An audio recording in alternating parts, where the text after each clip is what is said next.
Hi, my name is Henry, and in this video, I'll share about how I went from a political science degree to becoming a product marketing manager. But before we get started, please make sure to smash the like button to help with the YouTube algorithm. Also, make sure to check out the product marketing resources in the description below. So how did I go from a political science degree to becoming a product marketing manager? And to be honest, I definitely did not see that coming either. To give you a little bit of background, I went to school at UC Irvine. I studied political science with the hopes of becoming a lawyer down the road.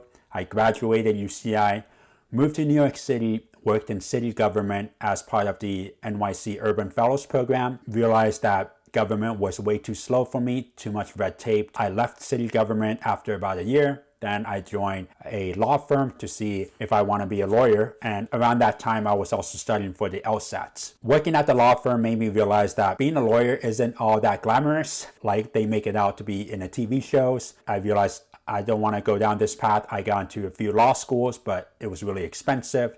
So that's when I thought, okay, I need to pivot. And I picked up two books, one on management consulting, one on investment banking, studied it, interviewed at Deloitte, Goldman, and then out of the blue, Google also reached out for an interview, specifically in a policy division. Thankfully, I was able to get that job at Google. So when I joined Google, I was working in policy. And my role was mainly focused on user privacy, so making sure that anytime we get a request from the government or a third party for user data, my job is to safeguard user data and say, no, you can't have that data.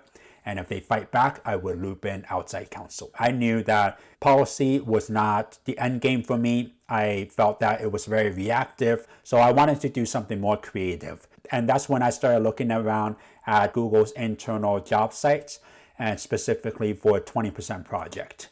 And the 20% Project is basically a side project that you can take on in addition to your full-time job that is unpaid, but it gives you exposure and experience. So I looked up 20% projects and I saw sales, I saw product, and then I saw product marketing. Sales didn't have much of an interest there, so I didn't do that. Product, I did not have a CS background or a technical background to do it.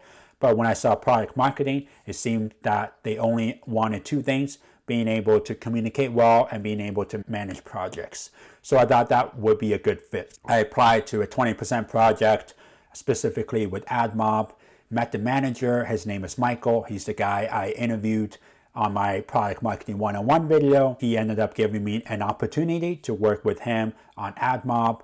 And I still remember the first assignment he gave me was basically write a short outreach email to potential customers about participating in a thought leadership piece. And I remember agonizing for maybe 2 or 3 hours to write a paragraph for this email. And Mike looked at it and he said, well, this can just be like 2 sentences. And that's when I realized I need to shift my thinking away from being verbose to being very concise. That was my first assignment. The second assignment was come up with interview questions, and eventually these assignments got bigger and bigger to the point where I was managing a $100,000 budget to kick off a student app building competition globally. So that was a really cool experience, kind of just doing the 20% project on the side.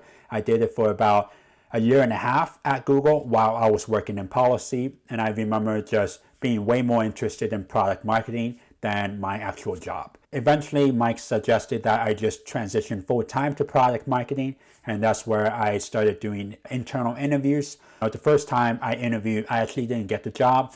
That was about a year in, but then after a year and a half in, I interviewed again. This time I learned a lot from my first round of interviews, and I got the job. So that's when I officially made the switch from policy into product marketing. And I hope this story shows you that you don't need to have a marketing or a business background to break into product marketing.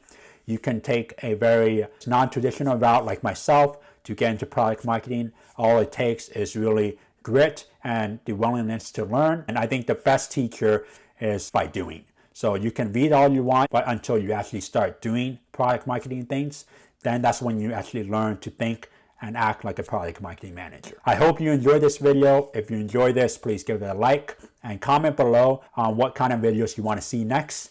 Till next time, see you.